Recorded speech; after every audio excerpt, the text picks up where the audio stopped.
I haven't done this in a long time.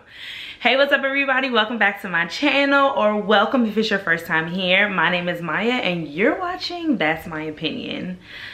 Listen, the Emmys came on yesterday. This is literally the day after the Emmys. I'm still on kind of like a high.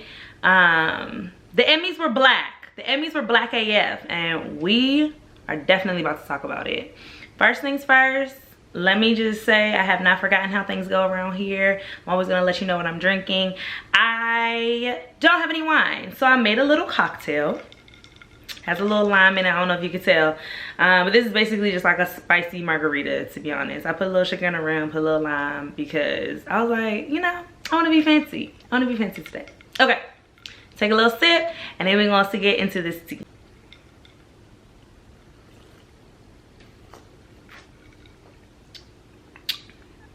It's very good. It's very good. All right, so the 74th Emmy Awards came on last night. I actually kind of forgot about it. I definitely forgot about it until I think I saw like a tweet that Laverne Cox was hosting one of the carpets, and I was like, oh my god, the Emmys are definitely tonight. But I was able to catch it because I definitely wanted to see it this year. Keenan Thompson was hosting. Keenan Thompson is phenomenal on SNL. He's a part of our childhood, obviously, with all that, and Keenan and Kel. And I just knew that he was gonna be a really good host. Of course I was right. Of course I was right. Keenan Thompson opened up by basically like remixing very popular TV show theme songs and making them kind of like dance remixes. The star moments of that whole opening sequence for me personally was at the end of when he did the Friends theme song, which was the very first theme song that they remixed.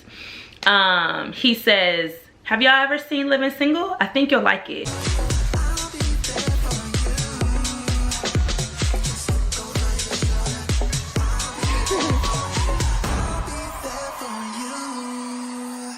Hey, y'all ever see Living Single? I really think you'd like it. This was like one of the best moments before, you know, we even got started with the show. So many people have not seen Living Single, have not heard of Living Single. It went, you know, platinum in my household. Well, my household now. I was like, if this was, when did Living Single even come out? Obviously, I'm familiar with a lot of black TV, hence my channel.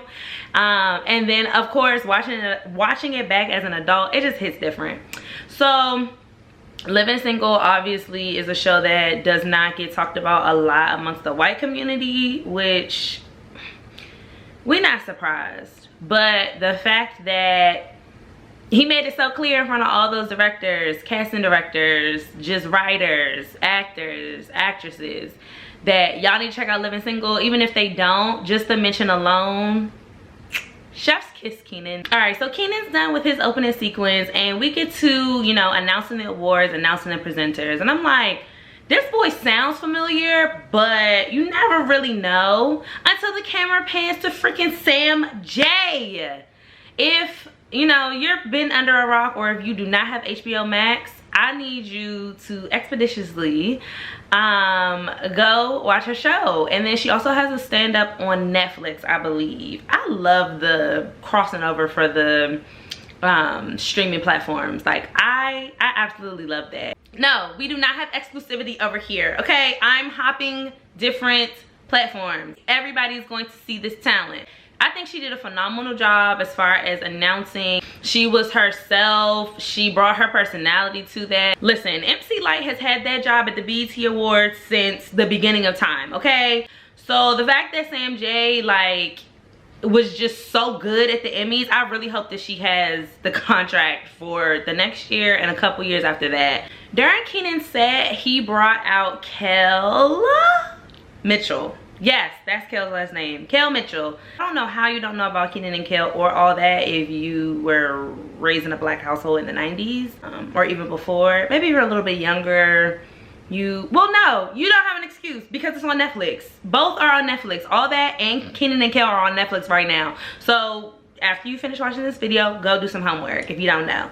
Keenan brought out Kel freaking Mitchell. That was so dope. You just want people from your childhood that were so instrumental and just so like monumental, and it was just incredible seeing like black people on TV. You really just want them to still be cool in their adulthood. And just the fact that like he, you know, allowed Kel to share that spotlight with him, or he shared his spotlight with Kel, that was just so amazing to see. It's also amazing to just see that Kel as well.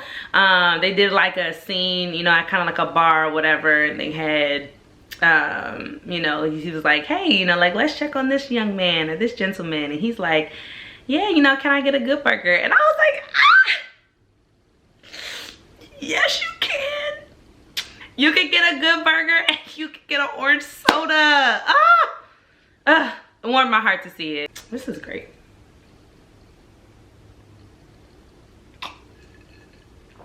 I think I'm gonna try to like start making more cocktails like at home, because this is amazing. This is very good. All right, so now we're gonna get into a couple of the winners. Now, if you want a full list of all the Emmy Award winners, I will definitely post a link in the description box below. These are just some of my favorites. Shirley Ralph. Shirley Ralph. This is an original dream girl. Shirley Ralph is an original dream girl. She is also Moesha's stepmother, and she is also Rita's mama, who told her that singing don't pay the bills. You gonna be like them people out in the street singing they shoulda, coulda, wouldas. That is Miss Shirley Ralph. Miss Mamas, and I say that in the most respectful way possible, has won her very first Emmy for Outstanding Supporting Actress in a Comedy Series for Abbott Elementary. Shirley Ralph winning her first Emmy at, let me see how old she is. Y'all know my phone is never too far away, okay? My phone is never too far away because I have to fact check. Shirley Ralph is 65 years young. The fact that she has been nominated across her career for so many different things, and this is her very first Emmy. First of all, her acceptance speech was fantastic. It was absolutely breathtaking. The fact that she literally says that if this was supposed to happen for me at any other time other than now, it would have. That spoke volumes to me. A lot of times, you know, people get wrapped up in me, myself included, in what should be happening now. This should have happened at this particular timetable. You definitely should make plans, and you definitely should have goals and things that you strive towards. But everything ultimately is going to fall into place. Everything ultimately is going to happen according to God's timing. And the fact that Quinta Brunson at some point said that her goal in casting Shirley Ralph for Abbott Elementary was to get her an Emmy, and the fact that it happened on season one. Now, just to put this into perspective, SNL has been on for umpteen seasons. It's been on since like the freaking 70s. And they have won so many Emmys, Emmy after Emmy after Emmy after Emmy. The fact that a show that literally came out this year, or yeah, I think it came out this year. It had to come out this year. Let me just see. Let me just fact check it. Okay, so the very first episode came on December 7th in 2021. Let me just put a little, you know, comma right here. This show took Modern Family's slot on ABC. Okay. Wednesday nights at 9 p.m. on ABC if you have cable. The whole entire first season is on HBO Max if you do not have cable, and it also airs on Hulu. It's a very simple idea and thought for a TV show. It literally follows the life of teachers.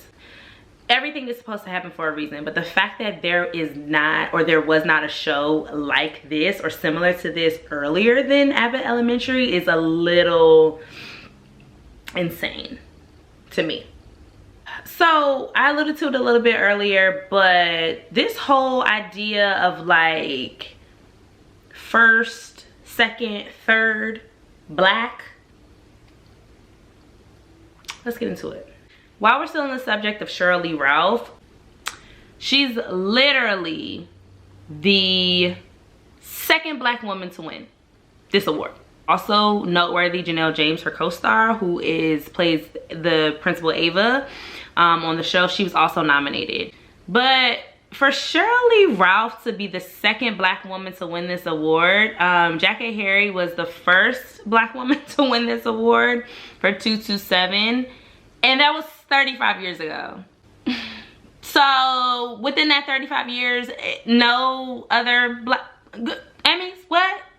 The fact that in 2022 we're still saying first, second, third, fourth, fifth black anything is absolutely insane. It's absolutely insane. We have definitely made so much progress, but we have so much more progress to go. And I just really hope it doesn't take another 35 years for a black woman to win this award. Come on now. Y'all know y'all dead wrong for that. Also, I want to get into this as well before we wrap up Shirley Ralph. Brandon Blackwood made her dress. Brandon Blackwood made her dress. He is typically an accessory designer, specifically bags, purses, and this was his very first gown that he designed. That is black history. That is black history. She looked phenomenal. She looked absolutely stunning. And for her to have a black designer at all, and for this to be his very first gown that he's ever designed, and her to win the Emmy that she's nominated for, I am excited about this. I can't even imagine how Ms. Ralph feels. I can't even imagine how Brandon Blackwood feels. Like, seeing his work on the red carpet, she also had one of his bags with her. I just cannot imagine how these people feel. Okay, so moving on to Outstanding Competition Program. Now, RuPaul has swept this category since 2018, honey, okay? RuPaul said, we coming for blood. Oh, but Lizzo's Watch Out for the Big Girls. This is going to be on Amazon Prime. You can watch this on Amazon Prime. It's a competition reality series basically where she is auditioning dancers for her tour. So the whole series is basically like maybe like 6 to 8 weeks before Bonnaroo. Lizzo was announced as the first ever woman headliner for Bonnaroo. So this was a monumental moment for Bonnaroo as well as Lizzo in her career. So the competition series basically, you know, follows them as they try to win a spot to dance with her at Bonnaroo. Oh my god, y'all, why did my camera cut off? So like I was saying, spoiler alert, Bonnaroo got canceled, but her next show was in Minneapolis. And if you've been following Lizzo's career at all for any point in time, Lizzo actually kind of got her start in Minneapolis. So it was kind of like a homecoming show for her, which was probably was her best show, honestly. Just from the clips that I saw on the actual TV show, like her set on, you know, at the actual show in Minneapolis, it was a really good show. And I've seen Lizzo. I saw her in 20, I want to say 19. This was she for her Cause I Love You album, and she was incredible. So Lizzo's show Watch Out for the Big Girls was actually nominated for 6 Emmys. Well, the show won 3 of those 6, which, like I said, ended RuPaul's 4-time streak. And I really liked the show. If you're into competition series, I liked it because I have a background in dance, and it really warmed my heart to kind of see, you know, thick girls dancing. When I was growing up, and you know, I'm not that old, but when I was growing up, you had to, a dancer looked a certain way. That's just the real of it. You had to be skinny. You had to watch your weight. You had to watch what you ate. and you had to obviously have the endurance, but if you could not fit into the costume, you were not going out to do the show, basically. So the fact that there is, you know, broader representation as far as what background dancers look like, because you do not have to be a size 2 to be a dancer and kill it. Like, these girls work their asses off. These girls are so talented. Some of them actually ended on, you know, being on Lizzo's tour. Like, they're incredible. They are absolutely incredible. They're beautiful dancers. The show did have a little bit of drama, because what's a reality show without drama? But just overall, the show itself definitely deserved every award that they won.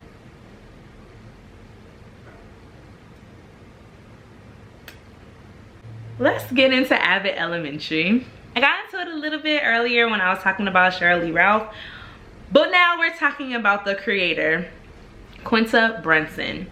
Quinta Brunson got her start basically on the internet.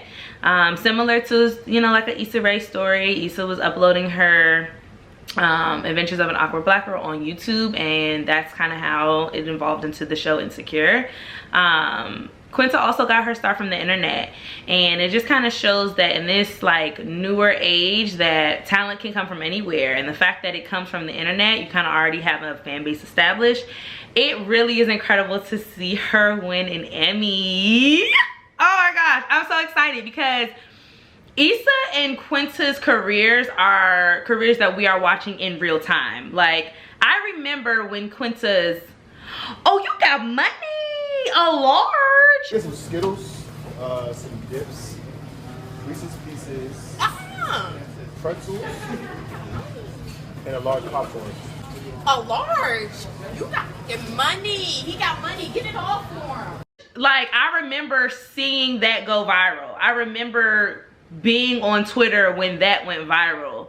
And then she also worked at BuzzFeed, so I was obsessed with BuzzFeed, still kind of am, just to see her at the Emmys blossoming. And I'm sure that, you know, she feels like she probably has just scratched the surface of what she, you know, can do, what her capabilities are. It's just incredible for me as a fan to see. So Quinta's Emmy is Outstanding Writing for a Comedy Series, and it's for the pilot episode. Can y'all believe she's the 3rd Black person to win this award and only the 2nd Black woman? This is what I'm talking about. 1st, 2nd, 3rd, 4th, 5th, 6th. Like, why are we still saying that in 2022? I'm confused. And I'm gonna keep dragging it. I'm gonna keep saying it. Get it together, Emmys. Like, and we know that this is just, you know, typically a white space, but Black people are here too. Black people are creative too. Black people do things too. Black people watch TV too. Black people watch movies too. Black people do, you know what I'm saying? Like, come on now. Representation, where is it at? Well, we're sticking with the writing awards. Gerard Carmichael actually won an Emmy, Outstanding Writing for a Variety Special, for his special Nathaniel. So I actually literally just watched the special. It came out April 1st, I believe, 2022. So it's, you know, still fairly new. It's on HBO Max. It is very good. It's very good. It's very compelling.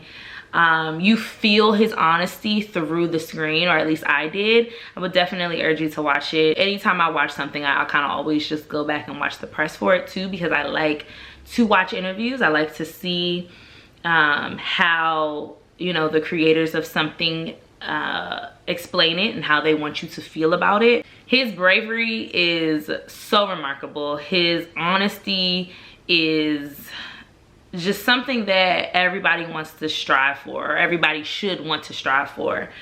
During his acceptance speech, he says that it came at a great personal consequence for him. And I think that's kind of what good art does sometimes. It definitely, there are going to be consequences to good art. That kind of vulnerability to have, like, and once, you know, aspects, you don't want to put your family on blast, but on the other like, you know, on the other side of it, it's relatable. People go through those things, and people that may not necessarily have the platform to talk about it, talking about things and just, you know, not sweeping them under the rug. It heals. It's very healing. And I just really commend him. I just hope that, you know, he knows how amazing he is. Obviously he got, you know, recognized by the Emmys, and I just really hope that he knows that the consumers of the art appreciate it.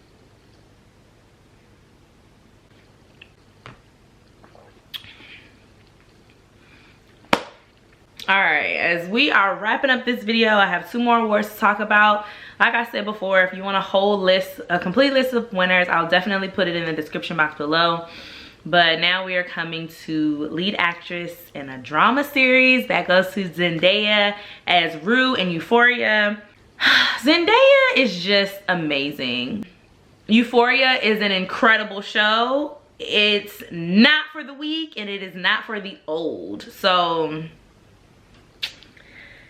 you know, I will watch the first episode to kind of try to see if you feel, or watch like a trailer or something before you actually tap in.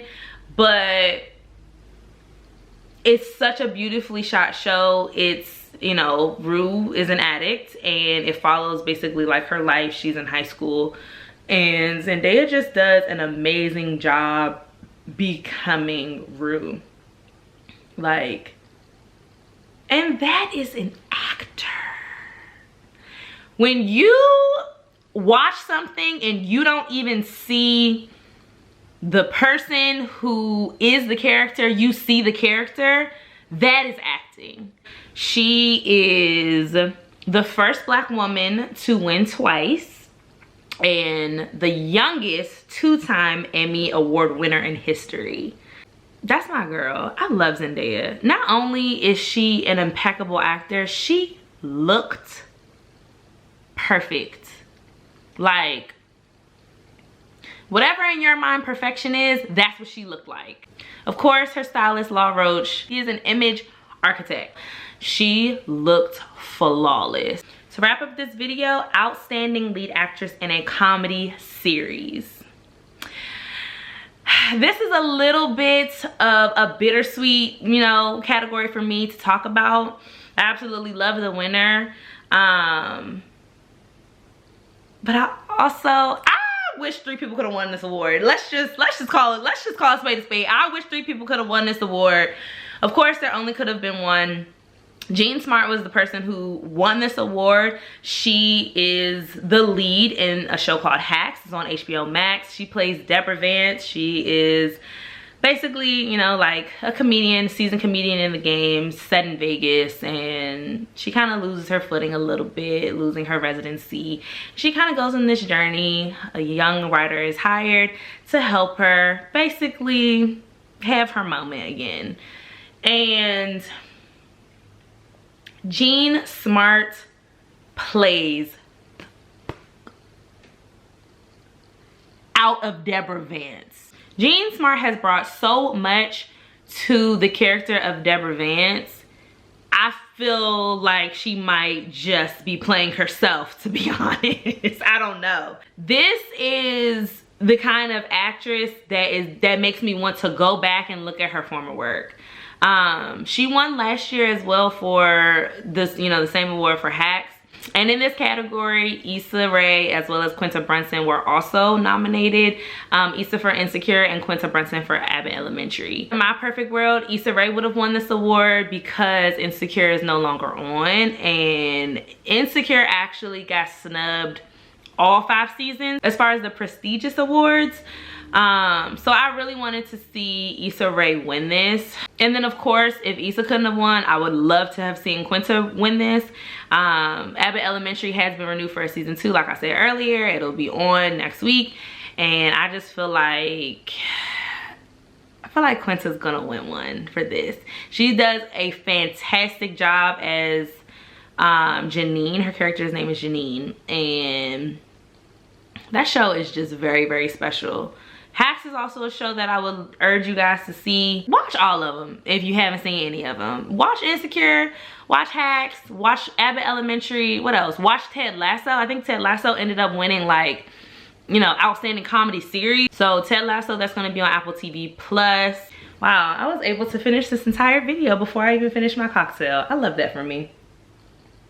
Well, that wraps up the 74th Emmy Awards. Y'all, please let me know what you think about this video in the comment section below. Let's chat. If you watched it, if you care, if you don't care.